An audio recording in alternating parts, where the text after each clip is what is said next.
Magii, zice, au venit și au întrebat: unde este împăratul de curând născut al lui Deilor? Fiindcă i-am văzut steaua în răsărit și am venit să ne închinăm lui. Vreau să vă întreb, unde e cântarea? Unde e muzica? Închinare nu însemnează muzică, nu însemnează cântare. Oare ce-i cu noi de toate bisericile nu pot să înțeleagă asta? Închinare nu-i cântare, nu-i muzică. Noi zicem, ne închinăm, ne închinăm. Cum ne închinăm?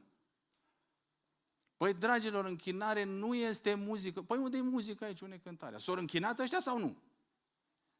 Păi ce însemnează închinare? Auzi ce zice. Și au întrebat, unde este regele? Închinare însemnează să ai un rege și să faci voia lui.